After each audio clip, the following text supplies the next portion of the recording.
మోకాళ్లలో గుజ్జును పెంచి నొప్పిని తగ్గించి సర్జరీని దూరం చేసే ఫ్రీడమ్ వాక్. భారత్లో అత్యంత కీలక ప్రజాస్వామ్య ఘట్టమైన సార్వత్రిక ఎన్నికలు ముగిశాక ఎన్డీఏ కూటమి ప్రభుత్వ ఏర్పాటుకు సిద్ధమవుతోంది.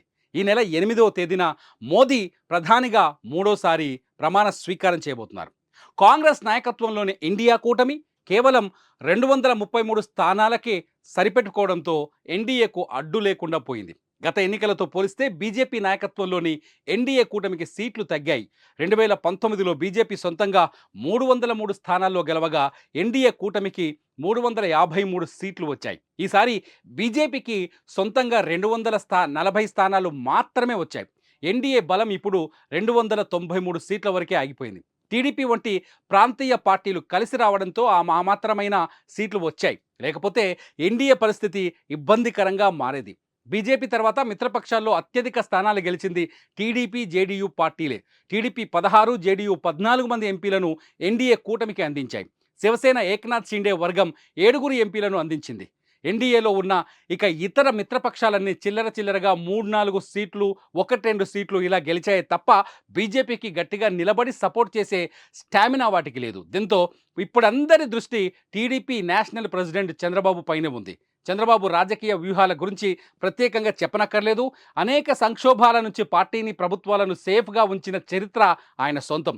ఒక ప్రాంతీయ పార్టీని 4 దశాబ్దాల పాటు సక్సెస్ఫుల్గా నడిపించడం, అదే ప్రాంతీయ పార్టీ జాతీయ స్థాయిలోనూ గుర్తింపు తెచ్చుకునేలా ఓ రేంజ్కి తీసుకెళ్లడం చంద్రబాబు నాయకత్వానికి నిదర్శనం. ఎన్డీఏ కూటమికి చంద్రబాబు కొత్త కాదు, చంద్రబాబుకి ఎన్డీఏ కూటమి కొత్త కాదు. 2014లోనూ టీడీపీ, బీజేపీ కలిసి పనిచేశాయి. మధ్యలో 2019లో కాస్త గ్యాప్ వచ్చినా ఇప్పుడు ఆ గ్యాప్ లేదు కాబట్టి ఇబ్బంది లేదు. బీజేపీ గతంలో మాదిరిగా కమాండ్ చేసే పొజిషన్లో లేదనే చెప్పాలి. ఎందుకంటే ఈసారి బీజేపీ సొంతంగా ఎక్కువ సీట్లు గెలవలేకపోయింది. దాంతో తప్పనిసరిగా ప్రాంతీయ పార్టీలపైన ఆధారపడాల్సిన పరిస్థితి ఏర్పడింది. కేంద్రంలో ప్రభుత్వం ఏర్పాటు చేయాలి అంటే లోక్సభలో మ్యాజిక్ ఫిగర్ సాధించాలి. లోక్సభలో మ్యాజిక్ ఫిగర్ 272 సీట్లు. టీడీపీతో పాటు ఇంకొన్ని మిత్రపక్షాలు ఎన్డీఏకి మద్దతు వెనక్కి తీసుకుంటే మ్యాజిక్ ఫిగర్ను అందుకోవడం బీజేపీకి కూడా సాధ్యం కాదు. అందుకే ఇప్పుడు టీడీపీ వంటి ప్రాంతీయ పార్టీలు బీజేపీకి అత్యంత అవసరం. ఇలాంటి పరిస్థితుల్లో ఎన్డీఏకి చంద్రబాబే ఆక్సిజన్ అనడంలో సందేహం లేదు.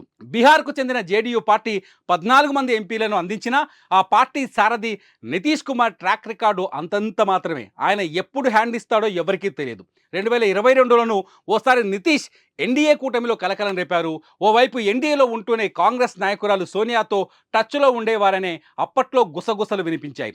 ఎన్డీఏకి, జేడీయూకి చెడిందని, నితీష్ కుమార్ కాంగ్రెస్తో చేయి కలుపుతారని మొన్నటి వరకు ప్రచారం జరుగుతూనే ఉంది. అలాంటి నితీష్ కుమార్ని ఎంతవరకు నమ్మొచ్చో బీజేపీ హైకమాండ్కు బాగా తెలుసు. నితీష్ కుమార్తో ఎన్డీఏ విభేదాలు ఏవైనా ఉంటే అవి రాజకీయపరమైన అంశాలే తప్ప అక్కడి ప్రజా ప్రయోజనాలు ఏవీ లేవు. ఓ దశలో ఎన్డీఏని వీడి బీహార్లో కాంగ్రెస్, ఆర్జేడీతో జట కట్టి సంకీర్ణ ప్రభుత్వాన్ని ఏర్పాటు చేయాలని చూసిన నేత నితీష్ కుమార్. కానీ చంద్రబాబు అలాంటి సంకీర్ణ రాజకీయాల జోలికి ఎప్పుడు వెళ్ళలేదు. రాష్ట్ర విభజన సమయంలో పసిబిడ్డ లాంటి ఏపీ కోసం, రాష్ట్ర ప్రజల కోసం, ఇప్పుడు ధ్వంసమైపోయిన రాష్ట్రం కోసం, బాధితుల్లా మారిన రాష్ట్ర ప్రజల కోసం ఎన్డీఏతో కలిశానని నిర్భయంగా చెప్పిన లీడర్ చంద్రబాబు.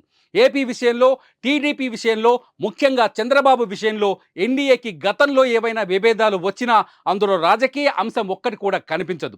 చంద్రబాబు నాటి ఎన్డీఏతో విభేదించడానికి ప్రధాన కారణాలుగా ప్రత్యేక హోదా, విభజన హామీలు, పోలవరం వంటి ప్రజా ప్రయోజనాలు వంటి అంశాలే ఉన్నాయి. ఈ విషయాన్ని చంద్రబాబే స్వయంగా చాలాసార్లు చెప్పారు. ఎన్డీఏ చంద్రబాబు విడిపోయినా ఇరుపక్షాల మధ్య శత్రుత్వం ఏమీ లేదు. అందుకే చంద్రబాబు ఎప్పుడొచ్చినా తలుపులు తెరిచే ఉంటాయని ఎన్డీఏ ఎప్పుడు చెబుతూ ఉంటుంది. ఇప్పుడు చంద్రబాబు ఎన్డీఏతో కలిసింది కూడా ప్రయోజనాల కోసమే. ఇలాంటి పరిస్థితుల్లో ఎన్డీఏలో చంద్రబాబు పరపతి మరింత పెరుగుతుందనడంలో సందేహమే లేదు. సుమన్ టీవీలో మీ పర్సనల్ అండ్ బిజినెస్ ప్రమోషన్స్ కోసం కింది నెంబర్కి కాంటాక్ట్ చేయండి.